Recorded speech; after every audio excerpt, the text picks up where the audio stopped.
Good morning students. आज हम आपको क्लास 7th में सब्जेक्ट में सेकंड में एक्सरसाइज 5.2 में क्वेश्चन नंबर 5 देखेंगे। दी हुई आकृति में दो कोणों की भुजाएं समांतर हैं। जो दो कोण दिए गए इनकी जो भुजाएं वो कैसी हैं? समांतर हैं। यदि कोण ए बी सी बराबर 70 अंश, कोण ए बी और सी ये 70 अंश दिया है, तो हमें ज्ञात करना है DGC। हमें ये कोण ज्ञात करना है और इसके बाद सेकंड पार्ट में हमें DEF ज्ञात करना है। DEF इन कोणों के हमें मान ज्ञात करने हैं। तो देखेंगे हमें ये कोण दिया है, हमें ये कोण ज्ञात करना है। तो देखेंगे ये कोण B जो 70 अंश बना हुआ है और ये कोण DGC ये इसके क्या है? संगत कोण है। कोण ABC और कोण DGC ये क्या है? संगत कोण है। तो संगत कोण हमारे कैसे होते हैं? बराबर होते हैं। तो यहाँ पर हम लिखेंगे DGC बराबर 70 अंश। तो पहले वाले पार्ट में लिखेंगे कोण DGC बराबर कोण होगा हमारा DGC लिख दिया मैंने और ये होगा ABC। कौन होगा? ABC। हमें ABC का मान दिया है तो यहाँ पर लिख देंगे कोण DGC बराबर 70 अंश। ये जो कोण लिखा है वो किसके माध्यम से लिखा है? हमें ज्ञात है कि यहाँ पर ये कोण और ये कोण दोनों कोण क्या बना रहे हैं? संगत कोण बना रहे हैं। तो यहाँ संगत कोण से लिखेंगे कोण से। ये दोनों कोण जो बराबर हैं वो किसके माध्यम से हैं? संगत कोण के माध्यम से बराबर हैं। जब भी मैंने आपको समझाया था वीडियो में कि जो दो रेखाएं समांतर हो, तीसरी रेखा उसे प्रच्छेदित करती हो तो वहां पर संगत कोण एकांतर रैखिक युग्म उसमें समझाया था। एक लाइन के इधर है तो ये लाइन के इधर ही होगा। तो यहाँ पर जो ये कोण होगा वही कोण इसके बराबर होगा। तो ये 70 अंश है तो यहाँ कोण जो G है वो भी हमारा 70 अंश होगा। तो इस तरीके से ये हमारा पहला पार्ट हो गया इसका, यानी DGC का जो मान निकल के आ गया वो कितने निकल के आ गया? 70 अंश निकल के आया। कितने अंश निकल के आया? 70 अंश। अब हमें DGC का मान निकल आया, हमें इसका ज्ञात करना है DEF का। तो DEF और DGC ये भी हमारे संगत कोण बना रहे हैं इस रेखा पर। ये इस तरीके से ये लाइन हो जाती है।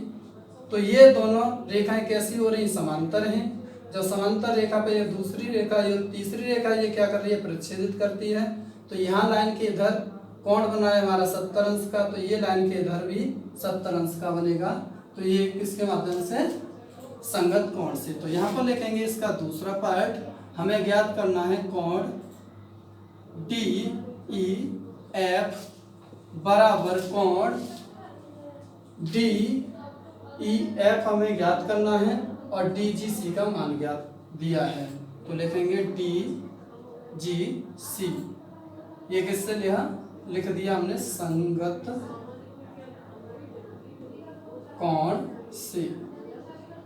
तो यहाँ पर कोण DEF बराबर DGC का मान जो निकल के आया वो कितना था हमारा? 70 अंश। तो यहाँ से हमारा DGC का मान भी निकल आया, 70 दिया था तो अब हमने DEF का मान निकाल लिया। ये भी मान हमारा 70 अंश आएगा संगत कोण के माध्यम से। तो इस तरीके से हमें जो कोण दिए थे उनके मान निकाले। इसी तरीके से क्वेश्चन नंबर 2 देखेंगे। इसका देखेंगे क्वेश्चन नंबर 6। नीचे दी हुई आकृतियों में निर्णय लीजिए, क्या L और M के समांतर हैं? ये LM दोनों रेखाएं ये समांतर हैं या नहीं?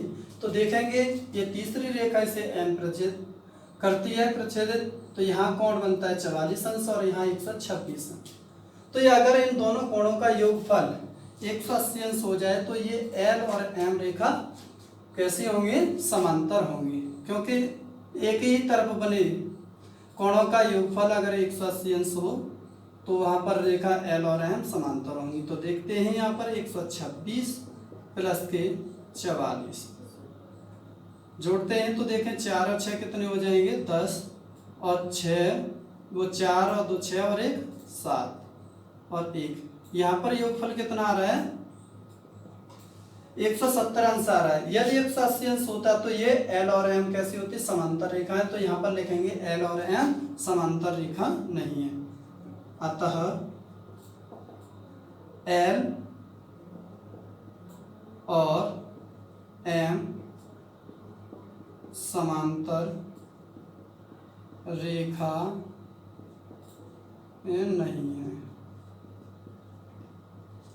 इसी तरीके से इसमें देखेंगे इसका ये समकोण ये कितना हो जाएगा 75 अंश हो जाएगा। ये भी जब ये 75 ये 75 तो दोनों रेखाओं के बीच के कोणों का योगफल अगर 180 अंश हो, यानी बोलते हैं त्रिक छेदी रेखा के एक ही तरफ बने कोणों का योगफल 180 अंश हो तो वह एल और एम समांतर रेखा होंगी। तो यहाँ पर लिखेंगे 75 प्लस के 75, दोनों को जोड़ेंगे तो 5 और 5 10, 7 और 7 14 और 15 अंश।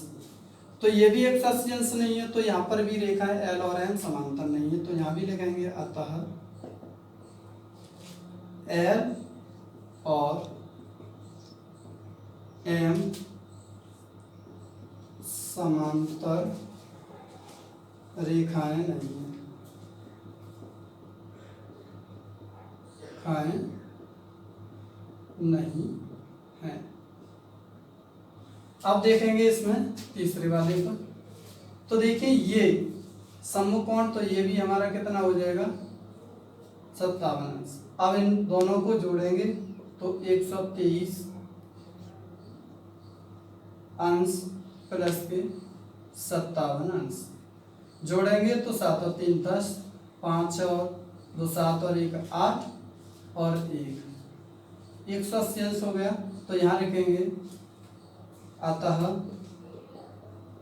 एल और एम रेखाएं समांतर रेखाएं, एल और एम समांतर रेखाएं, समांतर रेखाएं हैं। समझ में आ गया। देखेंगे अगर इनका योगफल 180 अंश हो तो ये समांतर रेखाएं होंगी। त्रिक छेदी रेखा के एक ही तरफ बने कोणों का योगफल 180 अंश हो तो ये समांतर रेखाएं होंगी। इसका 170 आया, इसका 150, तो ये समांतर रेखाएं नहीं है एल और एम। इन दोनों का योगफल किया तो ये 180 अंश आया, तो अतः और एल और एम रेखाएं जो है वो समांतर रेखाएं। Thank you.